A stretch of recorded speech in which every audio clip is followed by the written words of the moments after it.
There are stories that come softly, like the hush of rain on a rooftop. And then there are those that arrive like a whisper pressed into your soul, so quiet, you almost miss it. This is one of them. You're about to hear a story not of grand battles or epic victories, but of a little girl, a lost puppy, and a love so pure it changed lives. It begins not with a bark, but with a silence so deep, it echoes. Stay with us, because what starts as a lonely walk on a rainy street becomes a reminder of something timeless. Sometimes, the smallest things take up the most room in your heart. Winnie the Pooh. This is not just a video. It's a gift of meaning. And if it touches you, please consider subscribing to Valortails so we can keep telling stories that heal. The last box thudded onto the hardwood floor with a dull, hollow sound. Tape crinkled, a chair scraped. Outside, the gray Seattle sky hung low and heavy, promising more rain. Inside the house, 5-year-old Ellie stood silently by the window, arms tightly wrapped around a faded blue notebook. The notebook had her name scribbled on the cover in purple crayon, Ellie's secret letters. But she hadn't shown it to anyone since the day her grandma passed. Not even Mom. While her parents moved from room to room, unpacking lamps and fussing over where the couch should go, Ellie just watched. The movers called her a quiet one. They weren't wrong. She hadn't said more than 10 words to any adult in the past week. Ever since Grandma's hospital bed had been wheeled away and the house emptied, Ellie had stopped asking questions. She missed the old apartment. She missed the back porch where Grandma would sit in her big wicker chair, humming Elvis songs and pretending her iced tea was champagne.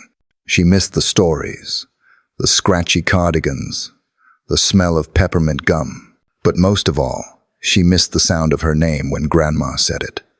"My Ellie girl," she'd say. "You've got a heart as big as a house."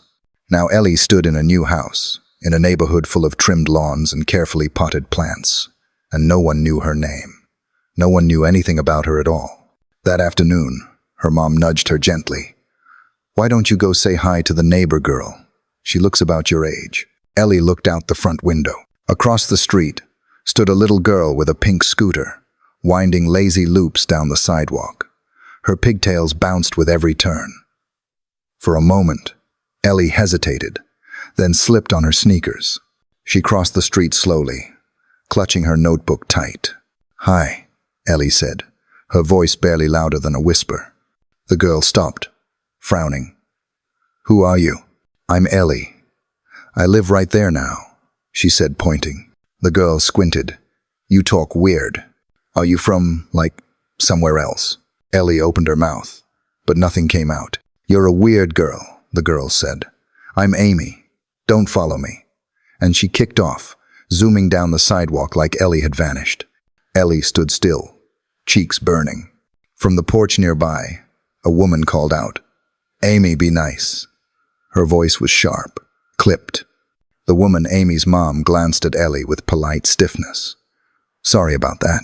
She's not great with new people." It's okay," Ellie mumbled, then turned back to her yard. Just then, another voice startled her. "You shouldn't let your kid walk into other people's driveways," came a gruff tone from the left. She turned to see an old man leaning against a rusted mailbox. He wore suspenders, long socks, and an expression that looked permanently annoyed. "I wasn't in your driveway," Ellie said quietly. He stared at her. "Good. Keep it that way." That was her first encounter with Mr. Roy. Her mom later explained that Mr. Roy was a retired soldier, a loner, and didn't like children or noise. He'd lived on the street since the 80s and hadn't attended a single neighborhood barbecue in over 10 years. "Just give him space," her dad added. "He's not dangerous, just prickly." Over the next few days, Ellie learned that the neighborhood smiled a lot, but not always at her. Amy and the kids on her street never invited her to play. Amy called her "weird girl" in whispers that weren't quiet enough. Marla, Amy's mother, seemed to always glance suspiciously at Ellie, especially after Ellie lingered too long near her garden fence. Ellie retreated into her notebook. Each night she'd crawl under the covers with a flashlight and write to her grandma. "Dear Grandma," she wrote on the second evening in the new house. "It's quiet here, too quiet. I tried to make a friend today, but she said I was weird. I don't think she meant it to be mean. I think she just didn't understand that I don't know how to be normal without you." Her tiny hand paused. Then she added, "You always told me to be kind. You said, if you ever see someone alone, stay beside them until they're not. But what if I'm the one alone? What if no one stays for me?" She didn't cry. She didn't really know how to cry properly anymore. Not since the funeral. Just the heaviness in her chest and the flashlight beam flickering on the page as her hands trembled. Later that night, as dinner dishes clattered in the kitchen and her parents argued softly over something she couldn't hear, Ellie sat on the window seat, gazing into the gray backyard. The rain had started again, soft at first, tapping the glass. Then stronger. The clouds pressed low over the rooftops. Streetlights blinked on. That's when she saw it. Just under the rusting truck in Mr. Roy's driveway, something moved. A tremble, a shape, small, mud-slicked, hunched. At first she thought it was a raccoon or maybe a squirrel. But as lightning briefly lit the yard, Ellie caught sight of two eyes. Round, dark, afraid. She leaned closer to the window. The little shape blinked, and for the first time in days, Ellie whispered aloud so low no one could hear, "Hello?" Then she pressed her hand to the glass, and the rain kept falling. The rain hadn't stopped since dawn. Thin sheets of water spilled from the gutters, dancing across the cracked driveway outside Ellie's window. Thunder rolled somewhere in the distance, deep and groaning, like the sky was clearing its throat before falling silent again. Ellie stood at the edge of the porch, a yellow raincoat draped over her small frame, the sleeves still too long even though her mom had folded them twice. Her boots were red and rubbery, splashing lightly in the puddles that had gathered by the steps. The wind carried the faint smell of wet pavement and pine. The neighborhood looked different in the rain. The bright shrubs and perfectly trimmed hedges sagged under the weight of water. The world seemed quieter, like even the birds had found shelter and were waiting it out. But not everything had gone into hiding. It was a flicker of movement beneath the rusted Ford truck parked in Mr. Roy's driveway, barely noticeable at first. Ellie squinted through the silver-gray curtain of rain. There it was again. A small shape shifting, trembling, then freezing. Something alive. She crept down from the porch, careful not to make too much noise. The truck sat at the far end of the driveway, near the old chain-link fence that divided Mr. Roy's house from the next. As she approached, she could make out legs, 4 of them, mud-caked, shaking. It was a puppy. Small, skinny, soaked to the bone. Its fur was a patchy mix of tan and black, flattened against its little ribs. Its eyes were wide, almost too large for its face, and filled with something Ellie recognized too well. Fear, exhaustion, loneliness. A door creaked open across the street. "Ellie, get away from there." It was Amy's voice, shrill, cutting through the rain like a thrown stone. Amy stood under the awning of her front door, wearing a dry pink hoodie. Her scooter leaned against the railing. "That dog could have rabies. Don't touch it." And, behind her, Mahler appeared, arms crossed, eyes scanning the street with that sharp, worried look she always wore. "She's right, Ellie," she called. "That's a stray. You don't know where it's been. I'm calling animal control." Ellie didn't move. The puppy stared at her, unmoving, but something in its body shifted. A slight twitch in the ears. Not fear, but awareness. A question. She took one small step forward. The rain soaked through the back of her socks. Her fingers were cold, but she tightened her grip on the little umbrella her mother had given her. The puppy didn't growl, didn't bark, just watched her with those huge, quiet eyes. Eyes that reminded her achingly of Grandma's last days. Those final moments in the hospital bed when she'd reached out for Ellie's hand without saying anything. The way her eyes had pleaded without a single word. "Stay." Ellie knelt down, her knees hitting the wet concrete with a dull splash. "Hi," she whispered, voice nearly swallowed by the rain. She opened the umbrella slowly, tilted it forward until it covered the little space beneath the trunk. Water dripped off the sides, forming a protective curtain around them both. "I won't hurt you," she said gently. You're not scary. You're just wet. The puppy trembled again, but didn't move. Ellie reached into her coat pocket and pulled out a tiny, soggy corner of the granola bar she had saved from breakfast. She laid it carefully near the edge of the truck's frame. A pause. Then, a slow shuffle. One paw. Then another. The puppy inched forward, head lowered, eyes never leaving hers. It sniffed the food but didn't eat. It looked at Ellie instead. Ellie waited, hands resting on her lap, letting the rain do the talking. Across the street, Marla was still on the phone. Amy watched from behind the screen door now, nose pressed against the glass. Inside the old house behind Ellie, a curtain shifted. Mr. Roy, in his thick cardigan and faded army hat, stood at the window, arms crossed. He stared at the scene below without blinking. To anyone else, it would have looked like a kid being foolish in the rain. But for Roy, it was something else. He saw a child kneeling under storm clouds, offering kindness to a creature no one wanted, and in a flash so brief he almost missed it, he remembered.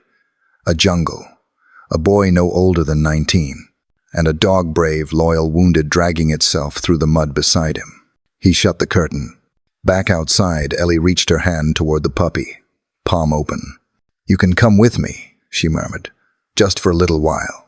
It leaned forward, slowly, almost hesitantly. It pressed its wet forehead into her palm. Something broke open inside her, not loudly, not even fully, just enough for warmth to trickle in. Ellie tucked the umbrella under one arm, scooped the puppy into her arms. It was lighter than she expected. Its ribs poked through its fur. Its heartbeat thudded against her chest like a frightened bird. "Don't worry," she whispered. "I got you." Behind her, Marla's voice rang out again. "Ellie, don't bring that thing inside." But Ellie was already walking, step by step, boots splashing, eyes focused forward. The puppy didn't resist. It simply curled closer into a raincoat. As she reached the porch, the storm behind her rumbled one last time, then softened to a drizzle. Ellie opened the front door and stepped inside. The smell of old towels and warm soup hit her nose. Her mother looked up from the sink, eyes widening. Ellie didn't wait for permission. She clutched the trembling puppy tighter and said, quietly but clearly, "I'm here with you now. Don't be scared." And the door closed behind them. The screen door slammed shut behind Ellie as she stepped inside, her arms wrapped tightly around the trembling, mud-covered puppy. Rainwater dripped from the hem of her yellow coat, pooling on the hardwood floor. Her mother turned from the sink, towel in hand, frozen in place. "What is that?"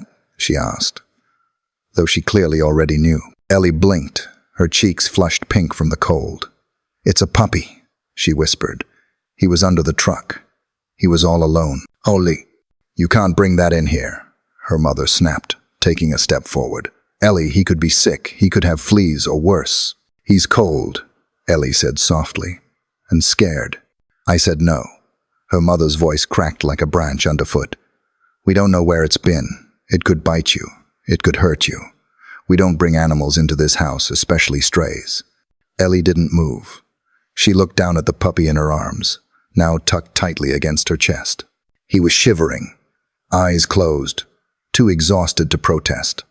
A tiny whimper escaped his throat. "I already let him in," Ellie whispered. "He's here." Her mother rubbed her forehead, pacing now, trying to tamp down the panic building inside her. "You don't understand, Ellie. I can't go through this again. When your grandma got sick when she started slipping, we couldn't help her. She just disappeared right in front of us. And I couldn't stop it." She turned toward Ellie, voice rising. "I spent months watching someone I love fade away, day by day. And now you want to bring something sick into our home? What if it makes you sick? What if something happens to you?" Ellie clutched the puppy tighter. Her eyes welled up with tears, her small face trembling. "He's not sick," she choked out. "He's just like me." Her mother stopped mid-step. "What?" Ellie's voice cracked. "He got left behind, just like I did. But I can talk. That's the only difference." The room went still. Rain tapped gently against the windows. The soft hum of the fridge filled the silence. Her mother stared at her, eyes wide, as if hearing her daughter for the first time in days. Something unspoken passed between them, something raw and real. For a long moment, neither moved. Then came a knock at the door. Not sharp, not impatient, just steady. Ellie turned toward it, still holding the puppy. Her mother approached first, wiping her hands on her jeans. She opened the door, revealing Mr. Roy, standing just outside the threshold in a green flannel shirt and heavy boots, holding something wrapped in cloth. "I saw what happened," he said plainly. "That little one's not dangerous, just scared." He looked down at Ellie. Like most of us, he held out the bundle to her. Ellie reached up, unfolding it gently. Inside was a faded leather collar, cracked and worn, with a rusted dog tag shaped like a bone. Tucked inside the loop was a small silver pin, a military K9 badge. "This belonged to Whiskey," Roy said. "Best damn partner I ever had. Vietnam, 1972. He pulled me out of a foxhole after a mortar blast. Saved my life." Ellie's mother blinked, caught off guard. "You were in the war?" Roy nodded. "Yeah, a long time ago." He looked at the puppy. "That little one reminds me of him.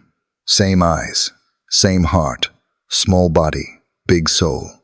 He turned to Ellie's mom, speaking quietly now. "Look, I know you're scared. I've seen what fear does to people. Makes them shut doors they should open. But that girl of yours?" She opened hers. He looked down at Ellie once more. "You've got a heart bigger than this whole neighborhood." Then he turned and left. The front door remained open behind him. Ellie gently set the collar and pin on the table. Her mother stared at them at the weight of the past wrapped in old leather. For a while, she said nothing. Then she sighed and walked to the linen cabinet, pulling out an old towel. "Fine," she muttered. "He can stay the night, but he's sleeping in the laundry room, and we're taking him to the vet tomorrow." Ellie's eyes lit up.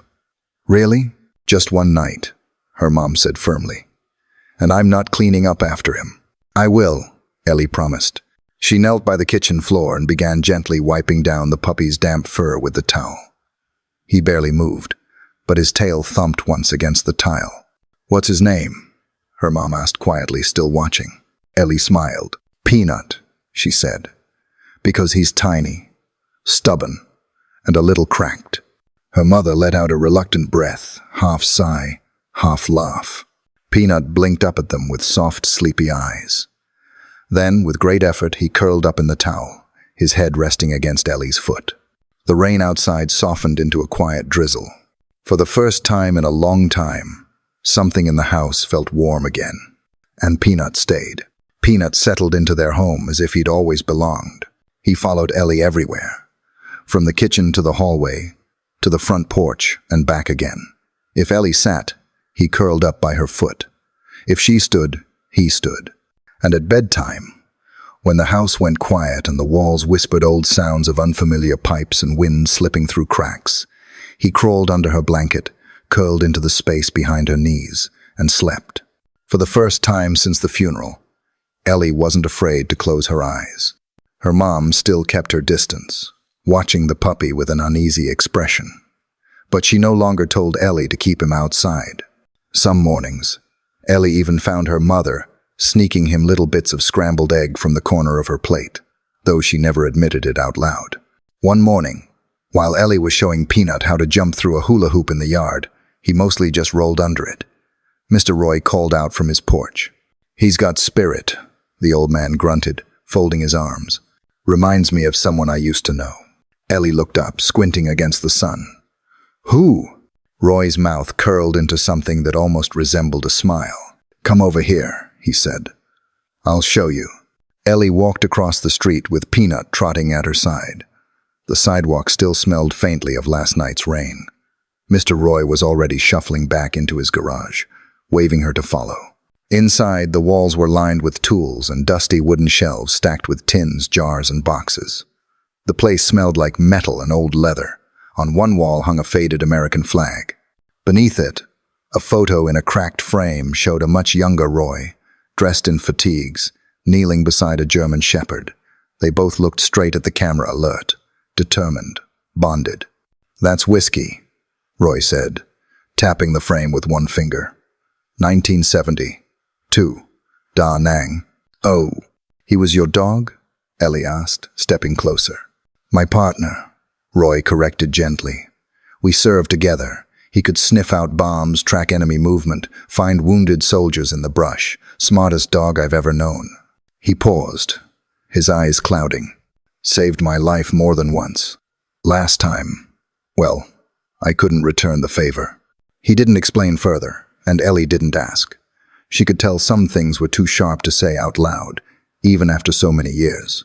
Peanut sat at her feet, tail thumping softly. Roy glanced down. Your little guy. He's got that look. What look? That look dogs get when they've seen too much and still choose to love you anyway. Later that afternoon, Ellie sat on the back step, writing in her notebook with Peanut nestled beside her, his chin resting on her shoelaces.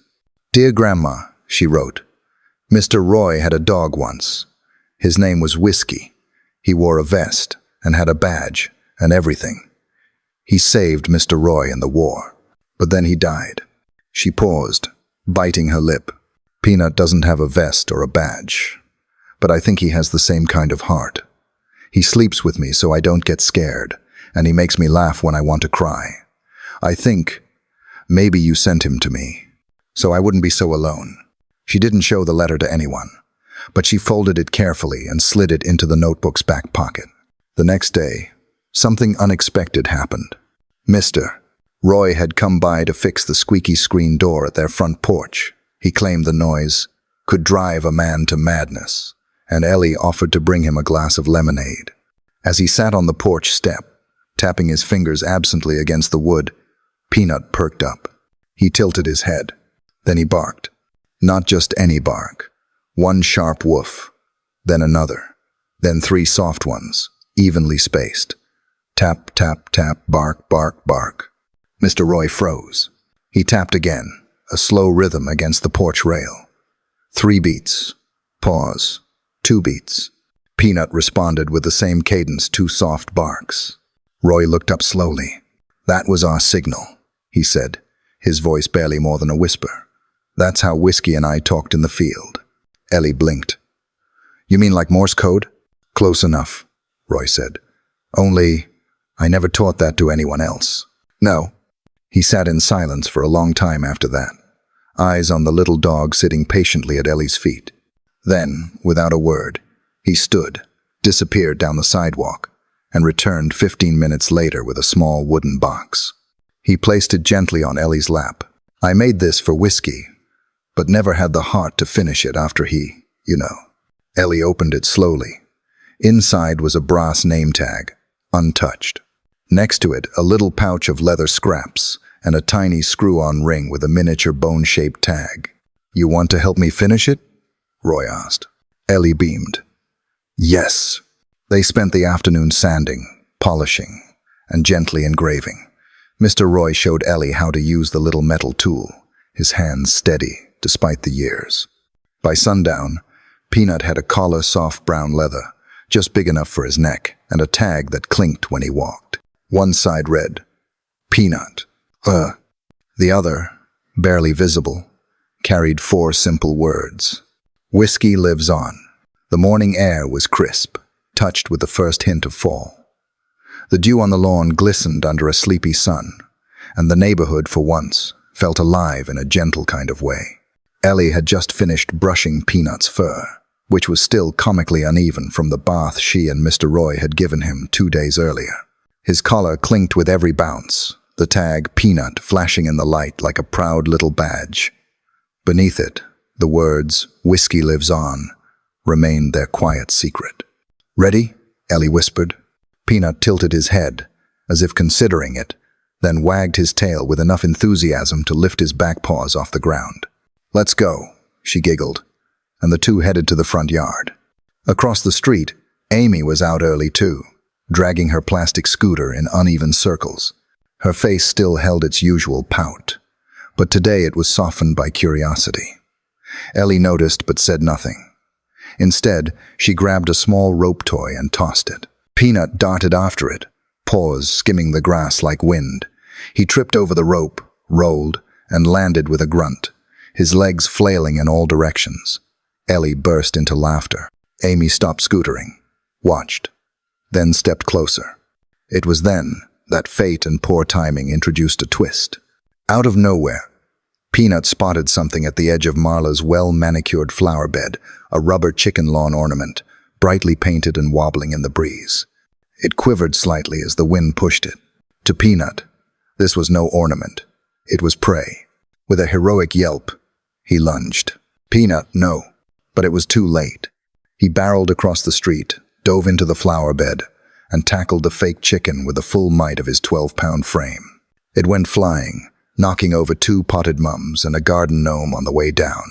The chaos was instantaneous. Amy gasped, then laughed.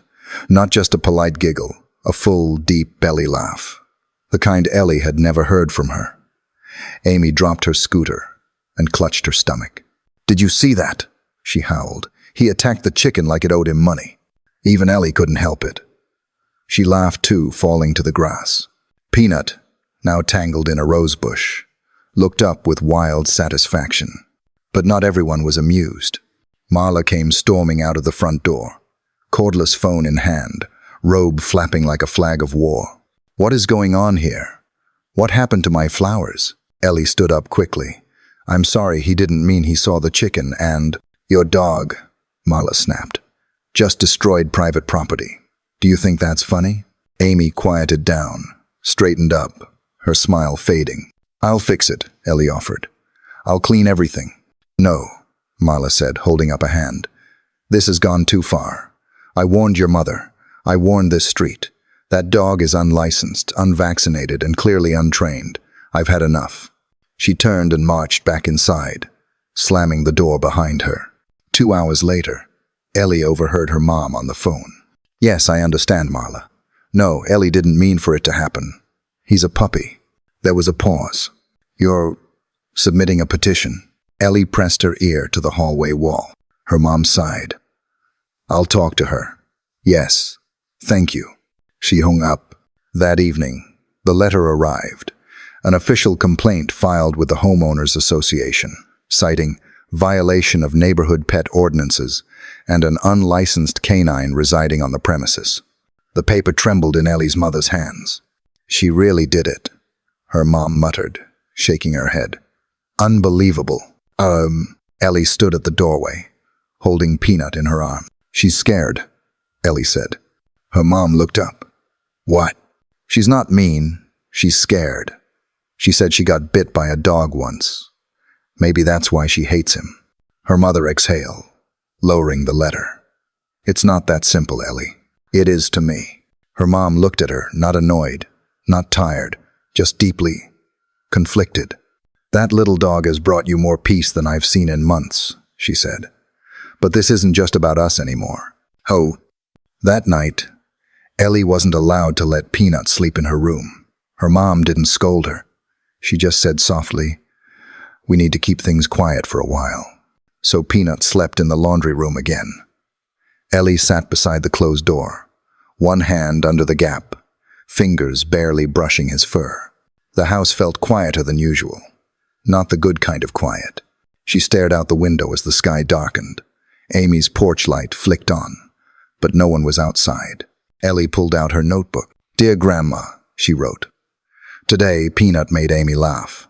Like really laugh. The kind you can feel in your stomach. It was nice. For a second, I thought maybe we'd all be okay." She paused. "But I forgot some people get scared when they see someone else happy. Maybe it reminds them of when they weren't." Her handwriting got smaller near the bottom of the page. "Peanut's in the laundry room again. I told him I'm sorry for letting him be hated." She closed the notebook, leaned her head against the door, and whispered into the stillness. "I'm sorry, Peanut. I really tried." A faint whimper came from the other side, then a soft, familiar tail thump. Not angry, not scared, forgiving, and Ellie stayed there until she fell asleep. The storm rolled in quietly that afternoon, like a curtain slowly drawing across the sky. The air was heavy with the smell of wet grass and distant thunder. Ellie had left her raincoat on the bench by the back door, forgetting it in the excitement of chasing Peanut through the hallway with a sock in his mouth. He had trotted proudly past her like a tiny champion, his tail wagging furiously, the sock flopping from side to side. By 4 o'clock, the clouds had darkened, and a soft drizzle began to tap against the windows. Ellie sat cross-legged on the living room rug, building a small fort of books and blankets. Peanut usually curled inside once she finished. But when she called him, he didn't come. "Peanut?" She checked the laundry room. His blanket was there, but empty. She checked the kitchen. The back door was slightly ajar. "Peanut!" She called again, louder now, voice lifting with the wind. Nothing. Her mother came into the room, drying her hands on a dish towel. "What's wrong?" Ellie's lips trembled. I think I left the back door open." For a moment, neither of them moved. Then the towel dropped from her mother's hands. "Check the bedrooms. I'll go outside." But he wasn't in the bedrooms. Not under the bed. Not in the coat closet. Not anywhere. The drizzle turned to rain. Soon, flashlights lit up yards. Porch lights flicked on one by one. "Mister." Roy pulled on his old boots and walked the block with a photo of Peanut in his hand printed from the old picture Ellie had drawn on the fridge. A woman from 2 houses down helped call out into the street. A man in a flannel jacket offered to check the alley behind the church. Ellie stood on the front porch in the rain, shivering, her red boots filled with water. Her yellow coat clung to her skin like plastic wrap, the world blurred at the edges, swallowed by the storm. That night, she sat at her desk, with her notebook open, her fingers stiff from the cold, but writing anyway. "Dear Grandma, today I made a mistake. I left the door open, and Peanut is gone." She stopped to wipe her nose. "I looked everywhere. Mr. Roy helped. Mom did too. Even Amy asked her mom if she could help, but she wasn't allowed. The rain won't stop, and Peanut doesn't like thunder. He usually crawls under the blanket when it starts, like I do." She drew a tiny picture of a dog curled under a blanket. "I'm scared, Grandma. I keep thinking, what if I never see him again? What if he's scared too, and looking for me but can't find the way back? What if he thinks I let him go on purpose?" She rested her pen, her hand shaking. "It's really loud without him here.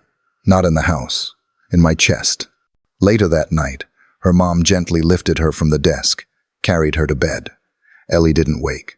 By morning, the rain had stopped, but the world still felt soaked in sorrow. They printed posters at the pharmacy missing puppy. Answers to Peanut. Brown collar, small tail, big eyes.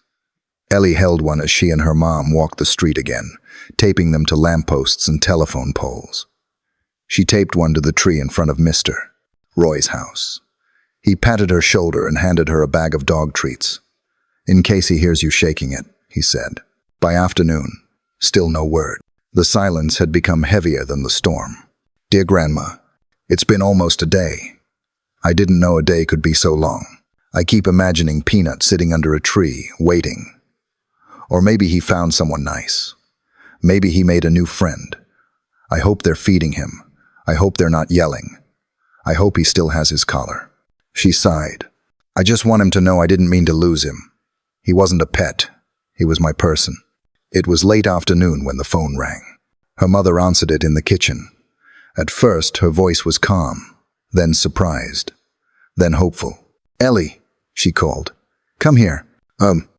There, on the screen of her phone, was a photo. Peanut, curled up in a blanket. A tiny smile tugged at his sleepy eyes. A woman's voice spoke on speaker. "We're at Evergreen Vet Clinic, just off Route 20. A boy brought him in. Said he found the pup near the edge of town last night, sitting outside his porch in the rain." Ellie and her mom were already pulling on coats. The clinic smelled like antiseptic and lavender. Ellie burst through the doors, her heart pounding so hard it nearly blocked her vision. And there he was. Peanut lay on a small towel inside a wire kennel, tail thumping weakly. When he saw her, his whole body lifted. He let out a soft bark, one she hadn't heard in over a day. She dropped to her knees. "Peanut." He wiggled out into her arms, his paws wrapping around her shoulders as if trying to climb inside her jacket. "He hasn't left that blanket since last night," a voice said. Ellie turned. A boy, maybe 10 years old, stood nearby. He didn't meet her eyes. He wore a bright blue hoodie pulled low over his forehead, hands stuffed deep in the pockets. "That's Zach," the nurse whispered. "He lives with his grandmother 2 blocks from here. He has trouble connecting sometimes. But he saw your dog and wouldn't let anyone take him until we found the owner." Ellie stood up, Peanut still pressed to her chest. "Thank you," she said quietly. Zach shifted his feet. "He was cold," Zach said finally. "He just sat there, didn't bark, didn't run, just laid next to me on the porch, like he knew I needed someone." Ellie blinked, holding back tears. "No one ever stays that long," Zach added, voice soft. "He stayed all night." Ellie stepped closer. "He does that when someone's lonely." Zach slowly pulled something from his hoodie pocket, a small dog biscuit shaped like a bone. He held it out. "For him," he said, then added, "but only if he still wants to be your friend." Ellie smiled, tears spilling now. "He'll always be my friend," she said. "But maybe he can be yours too." She took the biscuit and tucked it into Peanut's collar like a treasure. Then, without warning, Ellie wrapped her arms around Zach. He stood frozen for a second, then slowly, carefully hugged her back. And in that small, bright corner of a vet clinic, 3 hearts that had once been left behind finally found a way to stay. The gymnasium of Maplewood Elementary was dressed in streamers and shaky paper stars, most of them scribbled in washable marker by small, hopeful hands. Folding chairs filled the polished floor, where parents sat with tissues already clutched in anticipation of the flood of tiny caps, crooked smiles, and mispronounced words. It had been 2 years. Ellie stood at the edge of the stage in a soft blue dress, her hair curled gently by her mother that morning. Her shoes tapped nervously on the floor. She clutched a sheet of paper, crumpled and reread until the edges had softened like cloth. Her eyes scanned the front row, where her mother beamed and wiped her eyes. Amy sat beside her, grinning with the bright confidence of a best friend, her arm in a sling from a daring attempt to rollerblade down the driveway. And next to them, calm and still, sat Peanut. His fur had darkened a bit with age, but he still carried the same stubborn charm, ears half-flopped, tail curled like punctuation. Around his neck, the tag still read, "Peanut," and beneath it, in Mr. Roy's careful handwriting, "Whiskey lives on." When Ellie stepped up to the microphone, a hush fell over the crowd. She took a deep breath and began to read. "My name is Ellie, and I'm 5 well, almost 6. And this is my graduation speech. It's called My First Best Friend." A soft chuckle ran through the room. She smiled nervously, then steadied. "I moved here when I was 3. I didn't have any friends. People said I was quiet. Some called me weird. I didn't really mind. But sometimes, I missed someone knowing my name." Her fingers trembled slightly on the paper. "Then, one rainy day, I found a puppy. Or maybe he found me. He was dirty and scared, and everyone said to stay away. But I didn't. I sat beside him and held the umbrella over us both. Lie." The audience leaned in, quiet and warm. "His name is Peanut. He was my first best friend. He helped me sleep. He listened when I was sad. He let me read out loud and never interrupted. When I lost him once, a boy named Zach helped find him. And when I cried, Peanut didn't lick my face. He just sat there, like Grandma used to do. That's how you know someone really sees you." There were soft sniffles now. Ellie paused. "Sometimes, grown-ups say dogs are just animals. But I think they're angels with bad grooming. They don't care how many friends you have. They just want to stay." She looked down at Peanut, sitting tall and alert. He tilted his head and blinked slowly. "And I hope everyone finds a friend like that. A friend who stays." Applause rose gently as she stepped away from the mic. Her mother stood first, clapping with her whole heart. Amy whooped beside her. "And Peanut?" He barked once sharp and proud and wagged his tail so hard it smacked the metal folding chair behind him. That afternoon, the sun soaked the lawn in warm gold. Ellie sat beneath the old willow tree behind their house, legs stretched in the grass, graduation cap tossed carelessly beside her. Peanut lay across her lap, eyes closed, chest rising and falling in steady rhythm. Her fingers brushed through his fur slowly. Inside the house, a box waited on the kitchen table. It had arrived that morning. No return address, just a note written in heavy block print. To Miss Ellie, from your friend Roy. Her mother had opened it gently, wiping tears even before she saw what was inside. A leather leash, a faded army badge, a folded, yellowed notebook titled Whiskey, Journal of Deployment, 1968, and tucked beneath them, a letter. Ellie, I once said your heart was bigger than the whole town. I meant it. That puppy you carried into my life brought back things I thought I buried. Memories of whiskey, of loyalty, of fear and forgiveness. I couldn't save whiskey back then, but I think because of you I finally made peace with that. Thank you for reminding an old man that it's never too late to come home. Peanut helped whiskey not be alone. You helped me not be alone. Keep loving loud, even if the world whispers. Keep staying. Always, Roy. Ellie had read it twice that morning, then once more while tying Peanut's new bandana. She looked down at him now. You were her gift, she whispered, and maybe his too. 2 weeks later, Marla knocked on their door. It was the first time she'd ever done so without a clipboard. She wore a soft gray cardigan, her hair shorter now. She looked smaller, like someone who had learned that strength isn't always loud. May I speak with Ellie? She asked. Ellie came down the stairs cautiously. Peanut followed. Marla knelt slowly, holding out a small basket.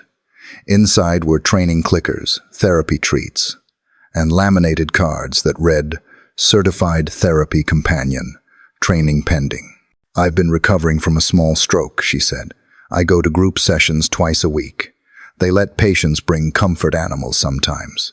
She glanced at Peanut.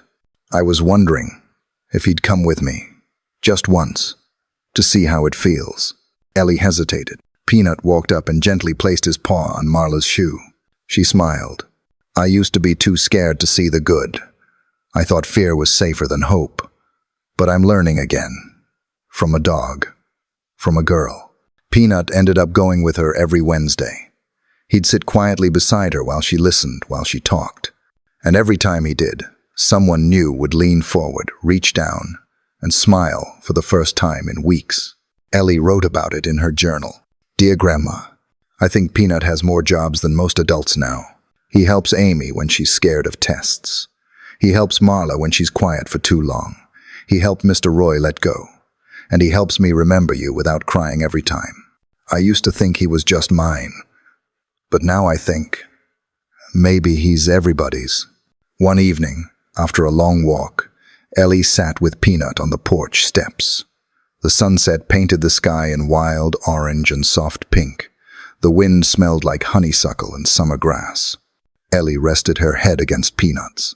She whispered, Grandma said if I ever found someone lonely, I should stay with them. She paused. Thank you for staying with me. Peanut let out a slow breath, as if agreeing. In the quiet that followed, nothing felt unfinished. Not the stories, not the wounds, not the endings. Because sometimes, the best endings aren't the ones with doors closing, but with hearts opening just a little wider. If you've made it here, to the very end, then perhaps you already understand. This story was never just about a girl or a dog.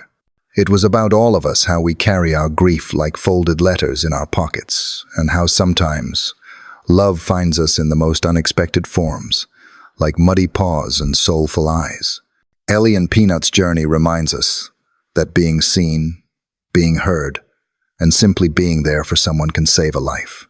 Maybe not in the movies, but in the quiet, invisible ways that truly matter. Like Mr. Roy wrote before he passed, she helped an old man forgive the past. Whiskey is no longer alone, and neither am I. And maybe that's the real miracle, when hearts once broken become homes for others. Please share this story if it touched yours. Leave a comment. Your words could be the comfort someone else needs today. And if you haven't yet, consider subscribing to Valortails. Our dream is to reach 5,000 subscribers, not for numbers, but for meaning, for stories that matter. Because in the words of Maya Angelou, People will forget what you said, forget what you did, but never forget how you made them feel. Let's keep making people feel.